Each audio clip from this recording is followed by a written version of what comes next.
Welcome everyone. My name's Michael Buckland. I'm the CEO of the McKell Institute, and it's a pleasure to have you here today. I wanted to start by recognising the traditional owners of the land. Here at the McKell Institute, we are on Gadigal land of the Eora Nation. One of the great pleasures of side effects of these Zoom meetings over the last year has been to interact with people on many different lands.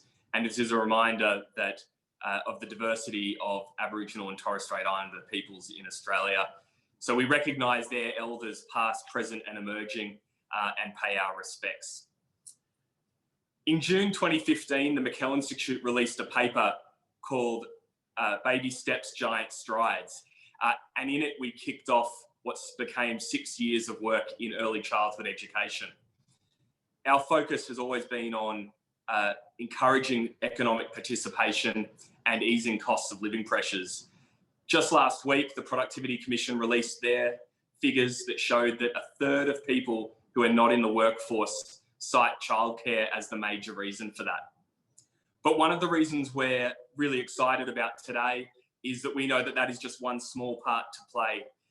And so we're thrilled to be joining with Thrive by Five, who have brought together so many voices for reform in the childcare sector for this virtual summit, the McKell Institute Thrive by Five Virtual Summit on Early Childhood Education.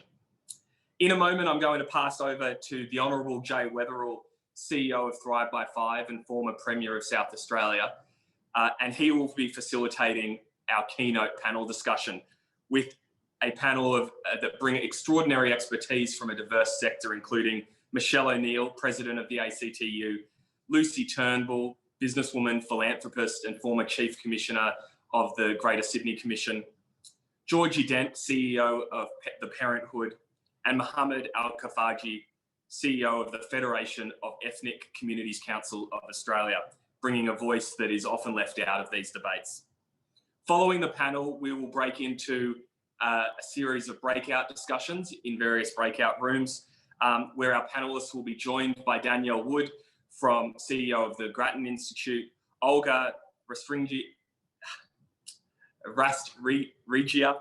from the Directorate of Employment, Labour, Social Affairs at the OECD, Mary Delahunty from HESTA, Susan Metcalf, CEO of Chief Executive Women, and our very own Chair of the McKell Institute, Craig Emerson, as well as our Victorian Executive Director, Ryan Batchelor.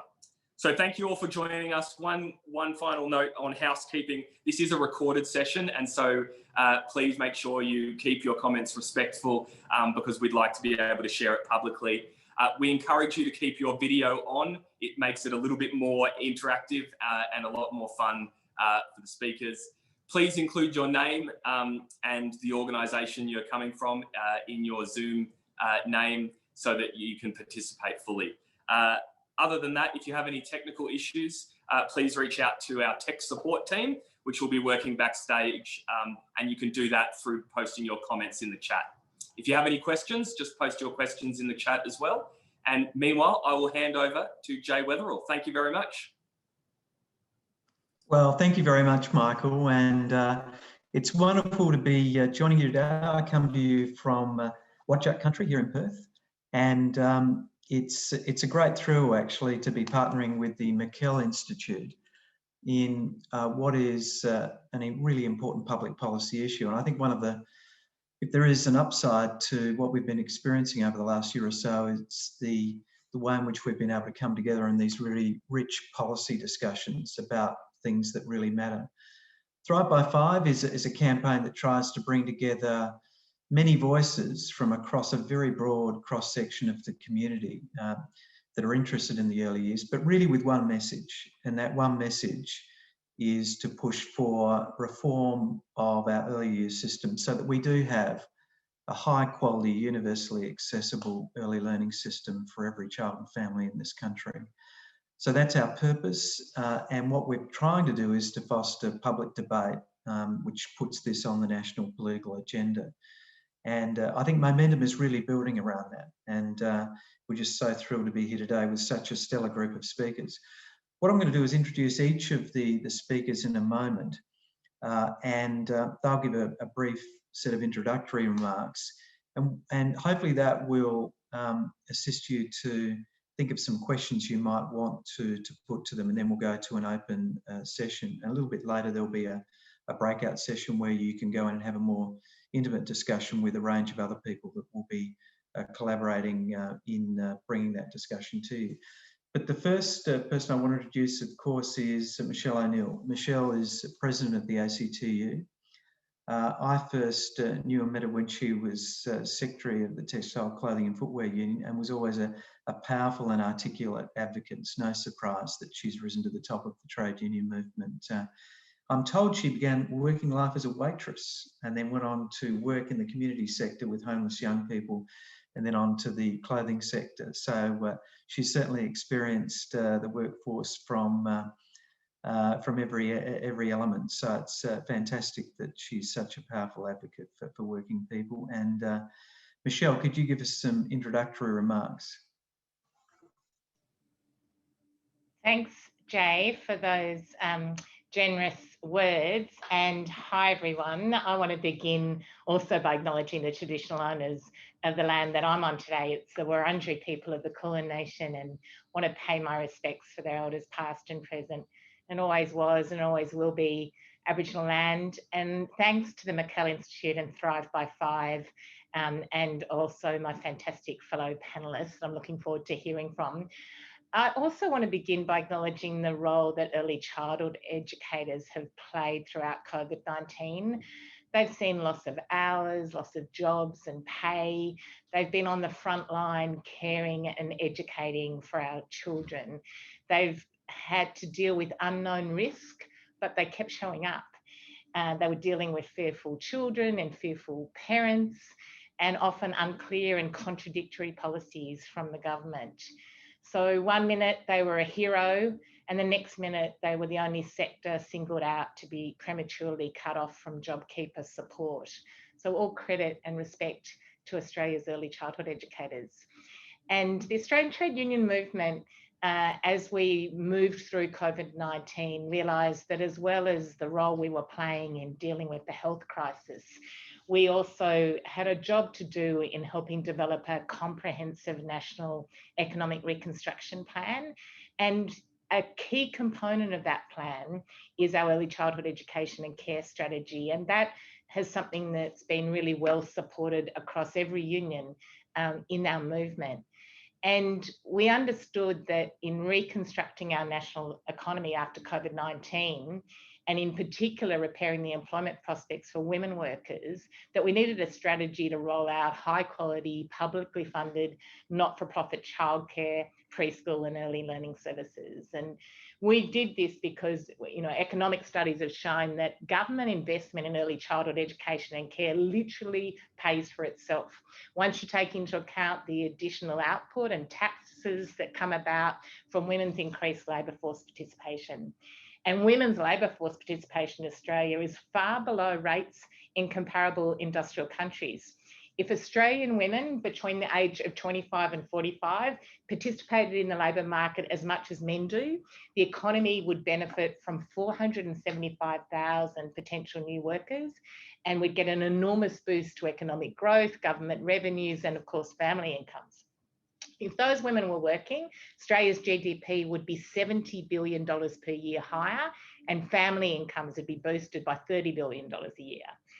Early childhood education also provides children with so many significant educational benefits, helping to improve their quality of life, their employment options, income and health as they grow older.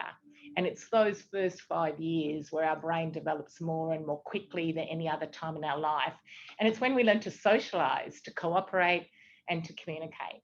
So universal access to early childhood education and care is essential, not just to increase women's participation in the workforce, but also to better the lives of future generations of children.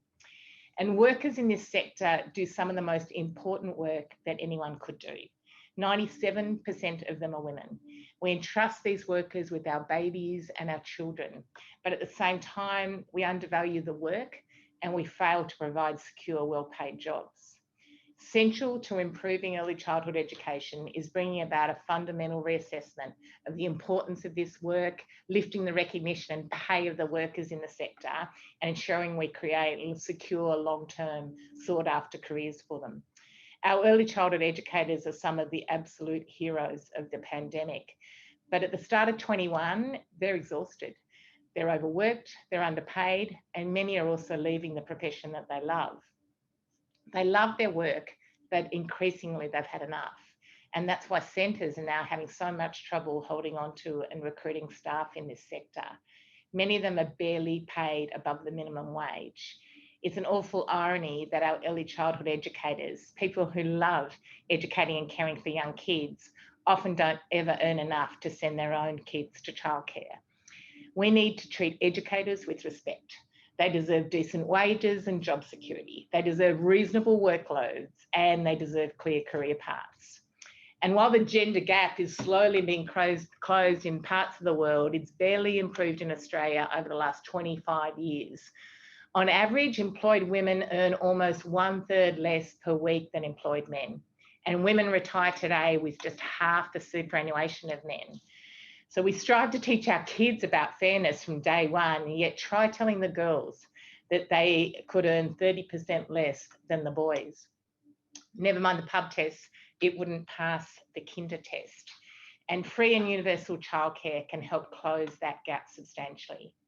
The second biggest cause of that gap in Australia, according to KPMG, is the career breaks that women take to look after their children. And the longer they're out of work, the harder it is to get back into work. And that's why the pandemic is likely to have made the gender pay gap worse, as women took on even more caring responsibilities. So free and universal childcare would give women so much more control over getting back into the workforce or taking on more hours. And properly valuing the work of our educators, who are nearly all women, as I said, by paying them a fair wage, would make a significant contribution to narrowing that gap. So our early childhood and care strategy has got several components. It's got the provision of permanently free childcare for all Australian families, capital investment to construct new high quality, publicly funded, not-for-profit childcare facilities, the funding of universal access to 15 hours of preschool for 3 and 4-year-olds, and increasing funding that is linked to better wages for the educators, to have those wages set at a level that delivers pay equity for early childhood educators. And that should be relative to the value of equivalently skilled workers in male-dominated industries. Is there any reason in Australia in 2021 why we value the work of an engineer or an electrician more than an early childhood educator? So the provision of appropriately funded free childcare would boost the disposable income of households with young children, and it would actually provide a really important stimulus to consumer spending. And as we know, that's key to the recovery and would improve overall demand in the economy. So we reckon constructing a quality, accessible, publicly funded, not-for-profit early childhood and care, education and care system holds really outstanding potential to contribute to Australia's post-COVID reconstruction. It's going to be a highly effective job stimulus in the short term. It's got the capacity to boost long-term labour force participation and economic growth. It literally pays for itself, as I said, via tax revenues and increased employment and production of parents. And it will make life-changing differences to our children who benefit from the education and care.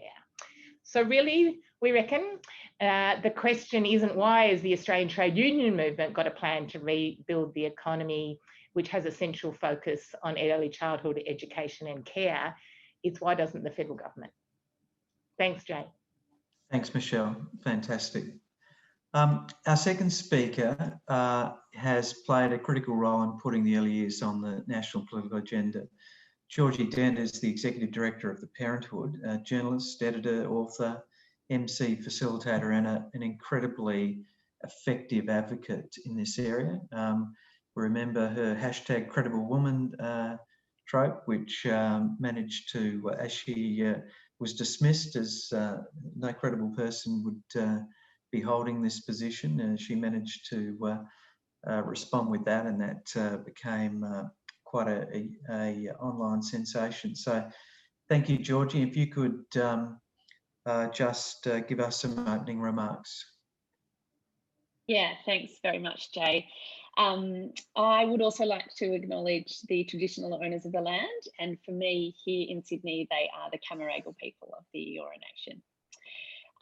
I would also like to acknowledge the terrific speakers that I'm here alongside today. It's still sort of, I just can't quite get over the momentum that we have got around this issue at the moment. And I'm here really to give the perspective of parents in Australia and how they are experiencing the early education and care system as it is. And I often give context to my interest in advocacy in this area. And it is because I am a white, middle-class, incredibly privileged person. I mean, except for possibly if I was a man, I have almost every privilege that a person can have. And I became very interested. I also grew up in a family that was a little bit unusual. And I'm actually disappointed because there is someone logged onto this call whose title says grandmother, but I actually think mother should come first because she's my mum. And I feel like her taking ownership of the grandkids ahead of me isn't really fair. But anyway, I grew up in a house where mum and dad had a very equal partnership. My dad is a dentist, mum was a speech pathologist. They shared everything. And I grew up in a home where I genuinely thought that that's how the world operated.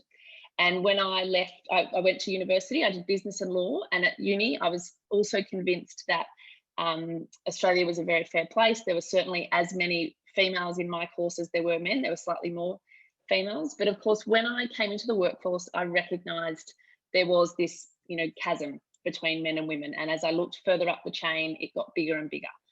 And I started my career as a lawyer. I didn't last very long, and I wrote a book about that if you're interested in reading it. But I ended up moving into journalism, and I was a business journalist, which gave me the opportunity to ask a lot of questions about why a country like Australia that educated women and girls the way that it did. How could we be a country that had this huge gap between men and women? And particularly as a business journalist, I was looking at the representation of women in senior roles, in universities, in businesses, in government. And, the lightning bolt moment for me in coming to understand exactly why there was this gap was when my husband and I had our first child. Obviously, having a child is a huge adjustment, but for us, childcare was one of the first barriers that made it so clear why Australia did have this huge gap between men and women. My husband and I both live and work in Sydney, but our parents don't live there. So we didn't have the capacity for grandparents to help out with childcare. And the only service that we could find for our daughter was $165 a day, and it was in the CBD. Now, I didn't work in the CBD and my husband didn't work in the CBD, but we would catch the bus into the CBD with our little, 1-year-old and drop her off 4 days a week. And I realised in the middle of an interview that I thought we were going to be okay financially, because at the time there was a subsidy that was expressed as a 50% subsidy. So it was $165 a day, but we were going to be okay if it was 50%. And I was actually doing an interview on the issue of childcare when someone said to me that subsidy runs out at $7,500. So I literally got off the phone, panicked, and called my husband, and I was like, this is an absolute disaster. We absolutely cannot afford this. And so that year we spent $27,000 on childcare.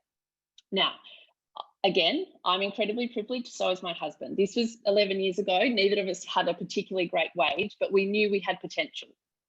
And we were able to, because we knew we had that potential, we were able to hold on and think things are going to get better. It got a lot worse before it got better because we had another child. So there was a long period of spending a crazy amount of money on childcare. But that showed me so clearly that this was a system that was broken, because we had so many reasons to persevere. But I could see that lots of people would not have reasons to persevere. Frankly, getting on a bus with a toddler once a week is probably enough to put you off making that decision, but doing it 8 times every week is really something else. And when you're doing it and you're effectively paying to go to work, it's easy to see why families make these choices. And I really do want to emphasize that when I give that example, I know how lucky I am. And I know that we were so privileged to be able to make that decision. But I learnt so quickly how broken it was. And I started talking about it and I started writing about it. And 11 years on, I haven't stopped. And I'm now in a job which is amazing because I run the Parenthood, which is a not-for-profit advocacy organisation representing parents. And I am really optimistic about being able to help drive this key reform, because affordability is a huge issue for families. We know that. Australian families do pay some of the highest fees in the world for early education and care. And just in the last month, we've had a number of really troubling releases and information published that shows this is going to get worse. The Education Department is expecting fees to rise 4.1% each year for the next 4 years. And we're coming from a very high starting point. And we're coming from a point where in 2017, the Hilda study asked families how they were coping with childcare, and 49% said they were struggling to meet the cost. That was in 2017. So that's before the fees have increased to the point they are now. That was when the economy was still booming and we didn't know what COVID was, and we hadn't heard of it. I mean, we'd heard of a pandemic, but it was a far away proposition. That families are not in a position to absorb these increases in fees, and we know what decisions they make when that's the situation. They decide that one person can't work, and we know that generally that person who doesn't work is going to be the woman, because women tend to earn less to start with. We've got really inadequate paid parental leave in Australia, which also puts families into a situation where one person earns and one person cares. And then they get into the situation where childcare is so expensive. And even aside from the cost issue, which is really significant for so many families, the other issue that we've got is that we don't have as many young people enrolled and participating in early education as we should.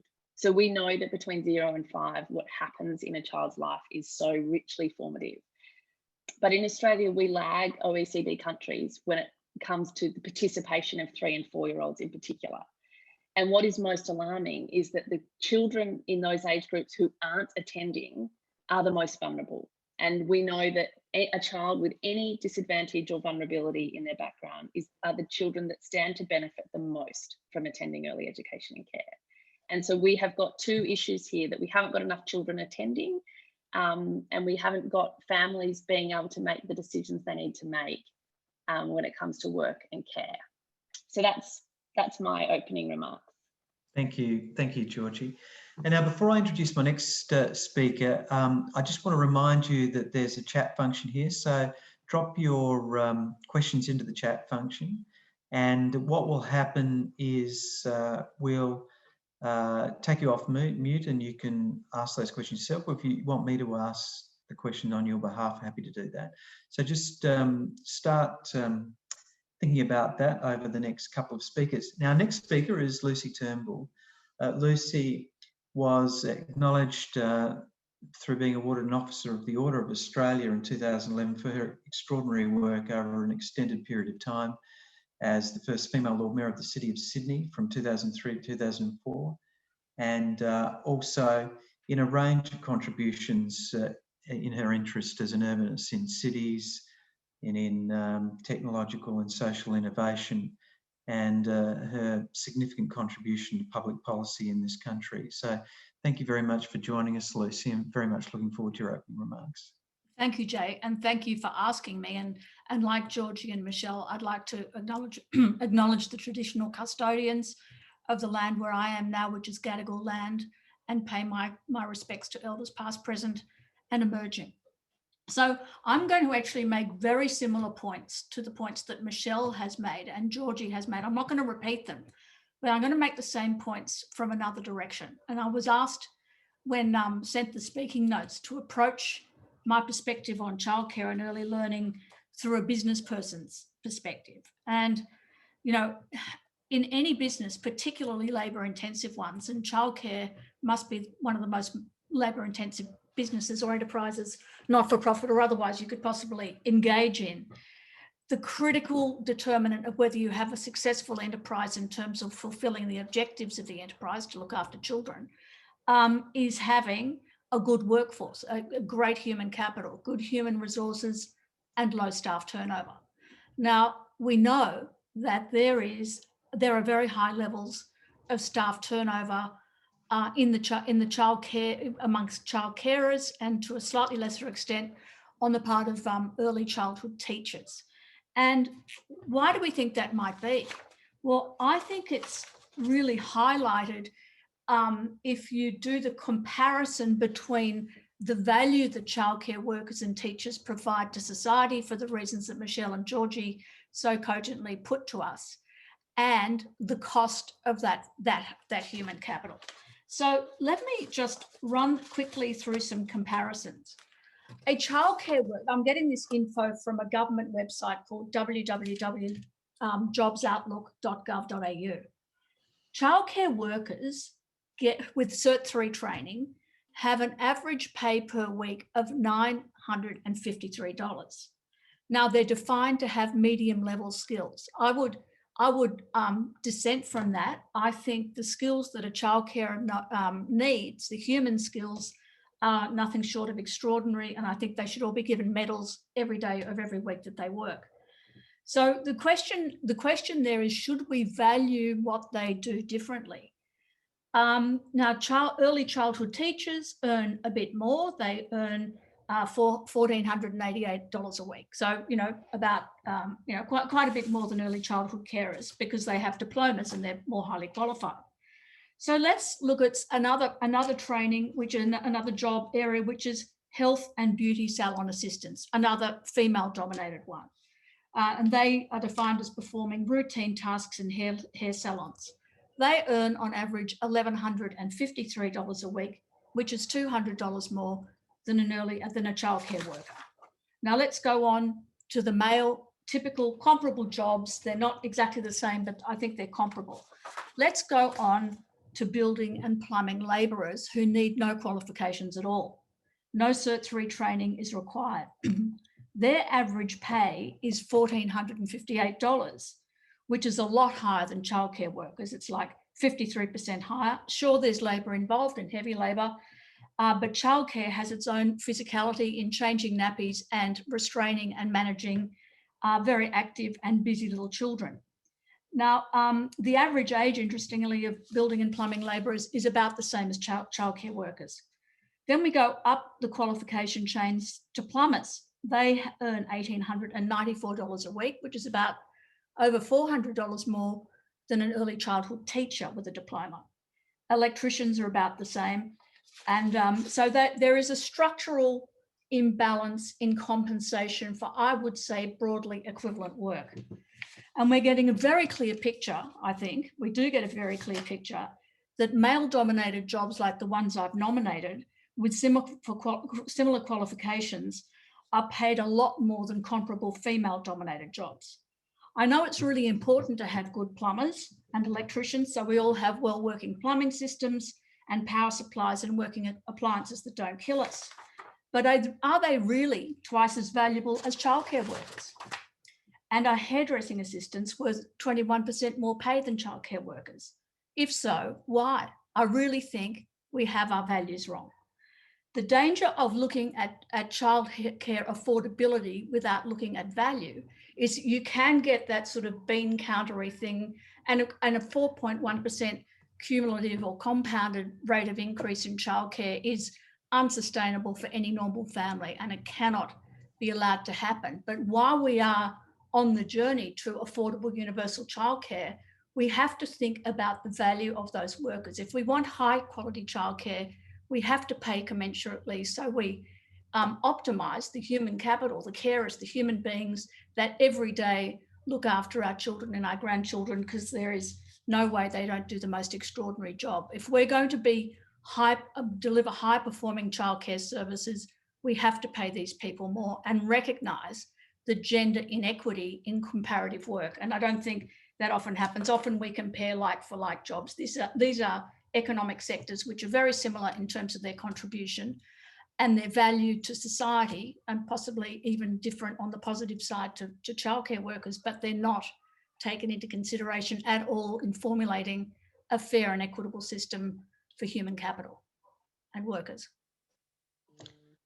Thank you, Lucy. Thank you very much. Can I now introduce Mohammed Al-Kafaji, who is Chief Executive Officer of the Federation of Ethnic Communities Council of Australia. It's the peak national body representing ethnic and multicultural communities in Australia.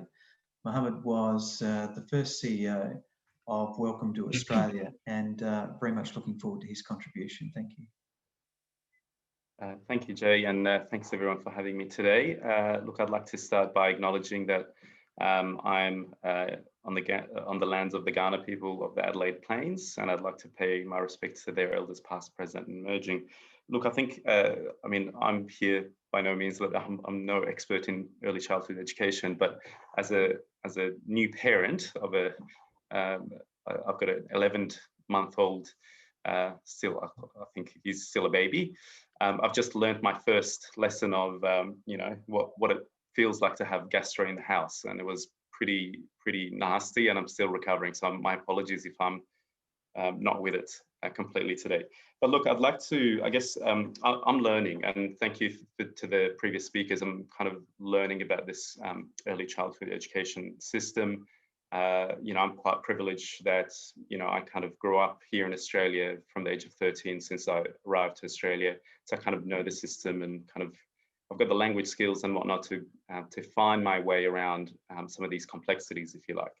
But if you put yourself in the shoes of, you know, a vulnerable kind of, you know, newly arrived refugee family, and you trying to navigate everything from, you know, schooling to childcare to, you know, trying to work, and with some of the restrictions and some of the things that the government kind of imposes on you to try and integrate, and you must give back, and, you know, all those things, and the obsession with sending migrant communities to regional centres. I think we need to ask the question of how sustainable it is to, I guess, find let's say, you know, Arabic speaking childcare centres, for example, everywhere. So that's really the niche. Childcare centres are not really the solution if we're trying to make sure that the solution is mainstream and it reaches everyone and provides the services that we need to everyone. So we really need to make sure that I guess the staff, the early educators, know about the cultural and religious aspect that are so important to some families, and I guess respect them, which I'm sure they are, and they're fantastic. I mean, the childcare centre that my son goes to are fantastic, and Lucy mentioned the importance of, you know, the churn rate, or the, you know, how long some of these people have been there. Our childcare centre, some of those people have been there for 15 years, and I'm starting to realise how rare that is, and, you know, what a blessing it is to kind of have that amazing service. So I think we just need to think about some of the complexities. So obviously, this is an issue about access and equity for migrant and refugee communities, and I think you know, the issues of I guess, how do we make sure that we communicate and actually make sure that the families and the parents know what their options are. And you know, for example, Georgie talked about the fees. I mean, for someone, as you know, as she mentioned, you know, as a well-educated white person, you know, the fees question was quite a bit of a mystery to her. So you can imagine what that would be for newly arrived refugee families who are just, you know, I guess partly don't have childcare as part of our culture, if you like. We don't really have, you know, childcare. We have kindergarten and onwards, but then, you know, you add the complexities of fees, and you have to pay for education and whatnot. The option of going to childcare is not an option, and I guess we really need to think about. And I guess the system really assumes that there is a parent available all the time at home who is not working to be able to do the drop-offs and the pickups, even during kindy hours. And to be honest, I have to say that I don't know much about this area, and or I guess the cold and the multicultural sector, because there hasn't been a significant comprehensive consultation on this issue. And I think this is the right time for us to be having that conversation. And I guess, you know, when when I give advice to government policy makers or politicians, I keep saying that, design a system for the most vulnerable members of our community. A refugee mother who is a refugee single mother with a son with disability and 5 other children ranging from ages. Design that system for those people, and you'll make sure that everybody else is covered in that system. Excellent. Thank you very much, Mohammed. And so now we move into the next phase, which is just some Q&A from the audience. Then after that, we'll be having a short break and then heading into our breakout roundtables. But the first question that I'll invite is from Craig Emerson. Craig is, of course, the chairperson of the McKell Institute, with whom we're bringing this event to you. So it's a great pleasure to be working together with you once again, Craig. And you kick us off with our first question. Well, thanks very much. And I was obviously thought that all the presentations were amazing and showed a lot of depth of understanding and appreciation of the challenges here. Georgie's presentation was a real life experience of what we call a workforce disincentive rate. That is that women, mothers, all up and down the income scale, including high up the income scale, can lose for the family budget anywhere between 75 and 120% of the earnings they make on an extra day's work. And blokes on the top marginal tax rate of 47% say, gee, that's high.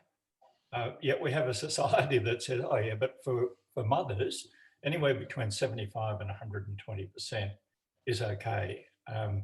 So it's partly a comment, but I just don't understand how we got to a societal view that it's okay to penalise women for having babies and doing unpaid work in having the babies and trying to return to the workforce and basically putting up a big stop sign and say, no, we don't want you back there. Has anyone got and it's not a political thing, this is more a societal thing. How do we end up with such perverse incentives that we have almost systematically, very aggressively discouraged mothers from returning to work or increasing their days of work beyond 3 per week? Thanks, Craig. Great question. Georgie, you want to have a crack at that? Yeah, I did actually, which probably won't surprise anyone if you've ever heard anything I've said before. But Craig, I think it's a really good point, and I think that it is pretty uncomfortable to think about this. But one of the sad realities is that we are actually still a very sexist country. We routinely treat women almost with disdain for earning an income. I mean, one of the only, obviously, after the last election, the opposition leader put forward a plan for working towards universal access to high quality early education and care. And the argument in response that is stuck is that it would benefit women on higher income the most.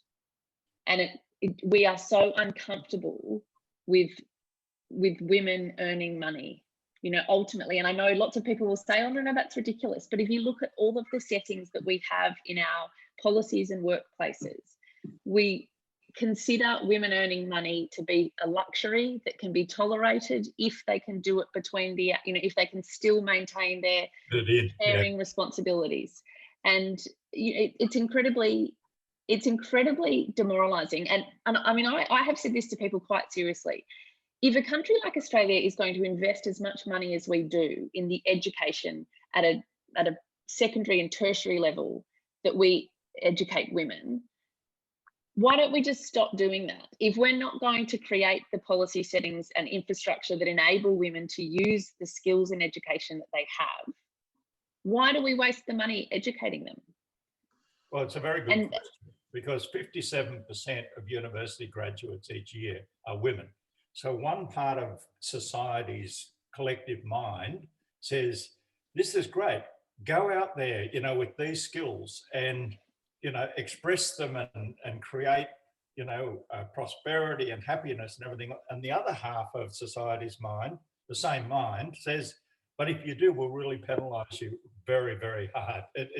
I just am astonished how Well, this also, tends to evolve this way.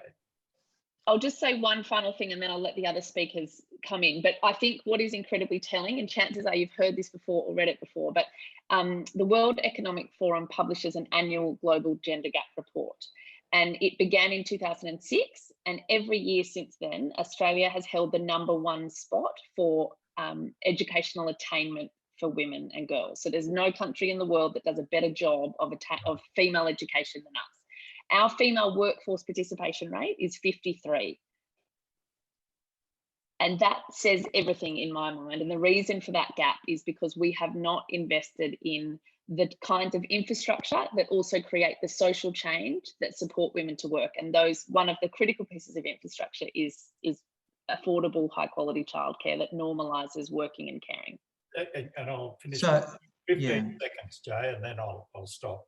We have universal Medicare, right? It's universally available. James Packer can walk into a doctor, get out his Medicare card, walk out, no fees whatsoever. NDIS is universal. By the way, so is university education, it's universal. And then we come to the childcare subsidy and we say, oh no, that can't be universal. So I'll leave it at that. Does anyone, Lucy, did you want to yeah, I would say, thank you, Jay. I would say one of the, you know, extreme anomalies is that why is, you know, education from 5 up, you know, primary and high school education, universal, absolutely free. Exactly. And early childhood education is not free. It just doesn't make any sense. And I think, you know, I think that it's a big anomaly in our system, and it's having the effects that Georgie was talking about: very low participation rate and underutilization of enormous human talent, being highly qualified women. And it's, you know, it's just like effective marginal tax rates. It is crazy, and rational people, rational women would not stay in the workforce if they were just looking in pure fiscal terms while they have young children. But they do because they're determined to keep going. But they are bearing the price of this, and and if they step out of the workforce, they're bearing the cost of career delay or impairment. So whatever way it cuts in terms of productivity loss on the part of adults, it's preponderantly borne by women, and it's so unfair. Thank you, Lucy. Look, just to get into this question a bit more deeply about early educators and why they're paid less than other professionals. Soccer Pawson, I think, has a question. Soccer, would you be able to ask the question you've got, and perhaps I'll get Michelle to have a crack at answering it.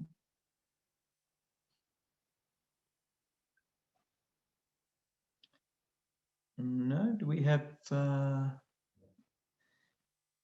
Is Soccer there? If not, I can ask the question on her behalf. Anyway, it's the... Oh, sorry, you there? Hi. Look, thank you so much. I love to ask the question. We know that early childhood. Looks like we're having a bit of a problem with your internet there, Soccer. So I might have a go at asking your question on your behalf. Yes.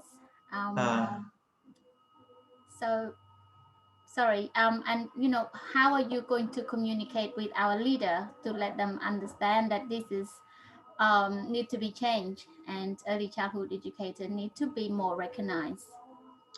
For just Michelle, in case you missed the first part of that, it's basically goes to this fundamental question about why early childhood educators are paid so much less than similar professions.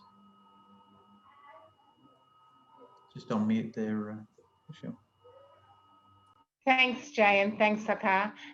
Look, responding to Soccer's question as well as Craig's, I mean, I think a fundamental issue here is how we undervalue both the work done by women and work that's seen as caring work.